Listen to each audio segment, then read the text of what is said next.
Mr Speaker, my question is to the Prime Minister. Will the Prime Minister update the House on the government's efforts to counter the ongoing threat of people smuggling? Are there any impediments to keeping Australia's borders secure? The Prime Minister has the call. Thank you, Mr Speaker. I thank the honourable member for a question. Mr Speaker, a little over 3 years ago, Australia's borders were porous. The Labor government had utterly failed in its fundamental duty to Australians to keep their nation secure. Despite the pleas from the coalition, the Rudd government and its successor, the Gillard government, abandoned John Howard's border protection policies, and we saw 50,000 unauthorised arrivals on more than 800 boats. We saw over 8,000 children put into immigration detention by Labor governments.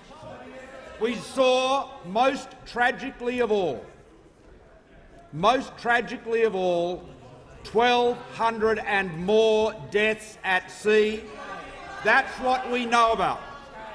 And of course, when Kevin Rudd came back as Prime Minister for his 100 days, he reopened the offshore facilities in Nauru and Manus, and he said in July 2013, he said, nobody who seeks to come to Australia by boat shall ever be able to settle in Australia.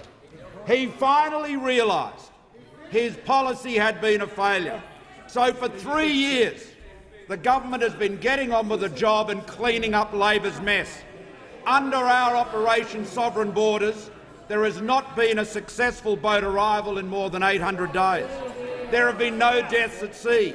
17 detention centres have been closed, and we've restored security at our borders, restored the integrity in our immigration system, which is the very foundation, Mr Speaker, of the most successful multicultural society in the world, and enables us to operate one of the most generous humanitarian programs in the world, increasing over the next few years to 18,750 refugees every year, and that is in addition to the 12,000 in the special program from Syria and Iraq. Now, the threat is by no means over. Complacency is a great enemy, and that seems to have beset the Labor Party. In the election, the Leader of the Opposition said he was on a unity ticket with us. Well, is he? Is he? We have presented legislation which will do no more than put into law that which both sides of politics have said has been our unity ticket. And we call on the Leader of the Opposition to stand up to the left in his party, support the bill, stand up for our border security, stand up against the people smugglers.